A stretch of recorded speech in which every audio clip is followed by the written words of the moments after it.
Welcome to Art History with Jackie. This week, we are going to be looking at one of my personal favorite artists, Chuck Close. Close is known for his massive scale photorealist portraits, many of which are of celebrity friends of his or even of himself. Chuck Close was born in Monroe, Washington. From a young age, he suffered from a neuromuscular condition that made it difficult for him to lift his feet. He has always painted portraits, beginning with large paintings based on photographs of his family and friends. He attended Everett Community College from 1958 to 1960 and then received a BA from University of Washington in 1962. He received his MFA from Yale in 1964. In 1967, Close moved to New York and established himself as an artist in Soho. Close has become a seminal artist in portraiture.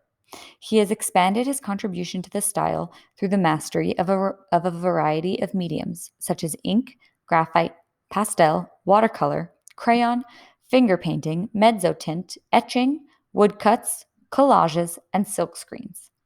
His early airbrushing techniques even inspired the development of the inkjet printer. At Yale, he was celebrated for his skillful brushwork. Art critics from the time described his trajectory as heading for third-generation abstract expressionism with a dash of pop iconoclasm. However, in a 2009 interview, Close explained that in 1967 he made a decision to make art hard for himself and force a personal artistic breakthrough by abandoning the paintbrush. He said, "I threw away my tools. I chose to do things I had no facility with. If you impose a limit to not do something you've done before, it will push you to where you've never gone before." Close typically works from a gridded photograph and builds his images by applying one stroke after another in multicolors or grayscale.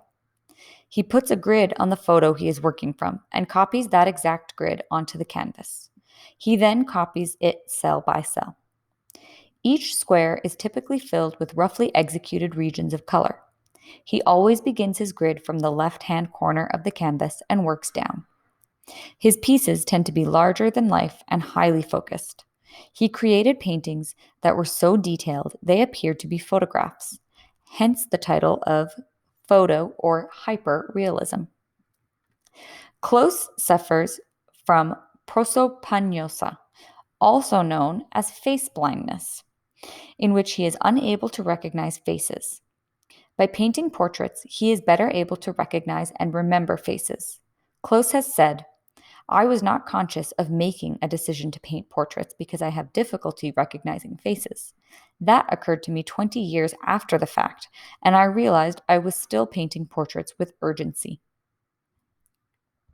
On December 7th, 1988, Close suffered from a seizure that left him paralyzed from the neck down. He now calls this day the event. Close spent months in rehab strengthening his muscles with physical therapy. He has relied on a wheelchair ever since. However, despite his disability, Close has continued to paint with a brush strapped onto his wrist, creating large portraits in low-resolution grid squares created by an assistant. Viewed from afar, these squares appear as a single unified image which attempts photoreality, albeit in pixelated form.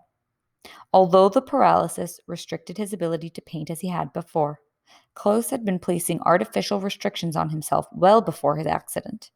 He was able to adapt to his new restriction and continue creating. Close is an example of never letting restrictions prevent you from your passion. I'm excited to try my hand at his grid method.